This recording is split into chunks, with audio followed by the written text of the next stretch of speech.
Hello everyone and welcome to Storytime with Linnea the Elf. Today we're going to read The Gruffalo's Child written by Julia Donaldson and Alex Scheffler. It's a really good book. It is a really good book. Abby's over there writing some Christmas cards right now. All right. The Gruffalo said that no Gruffalo should ever set foot in the deep dark wood. Why not? Why not? Because if you do, the big bad mouse will be after you.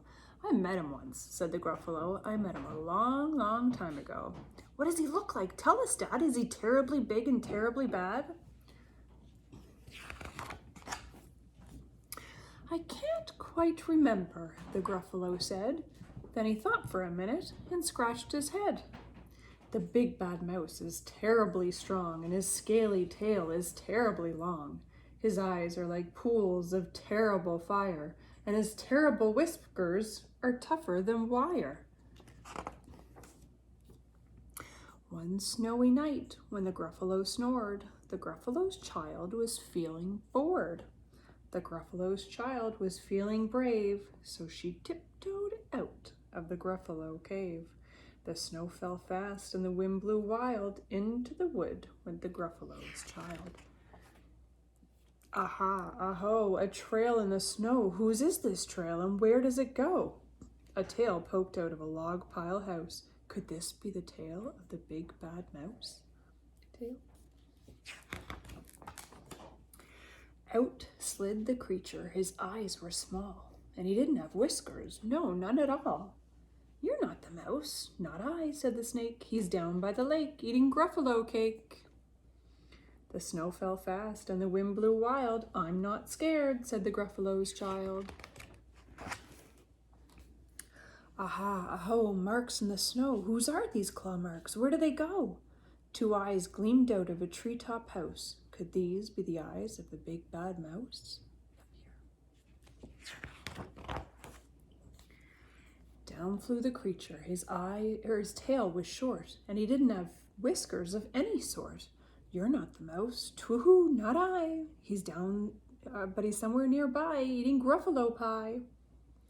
The snow fell fast, and the wind blew wild. I'm not scared, said the Gruffalo's child. Aha, aho, a track in the snow. Whose is this track, and where does it go? Whiskers at last, an underground house. Could this be the home of the big bad mouse?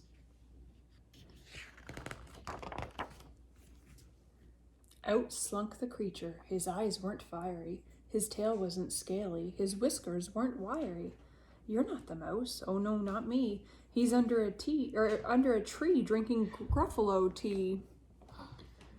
It's all a trick, said the Gruffalo's child, as she sat on a stump where the snow lay piled. I don't believe in the big bad mouse. But here comes a little one out of his house. Not big, not bad, but a mouse at least. You'll taste good as a midnight feast.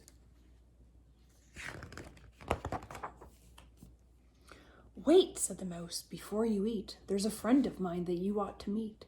If you'll let me hop onto a hazel twig, I'll beckon my friend so bad and big. The Gruffalo's child unclenched her fist. The big bad mouse, so he does exist.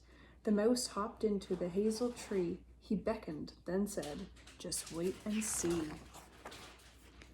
Out came the moon. It was bright and round. A terrible shadow fell to the ground.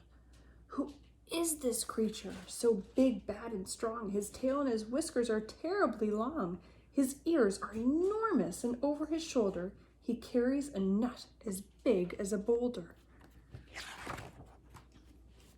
The big bad mouse, yelled the Gruffalo's child.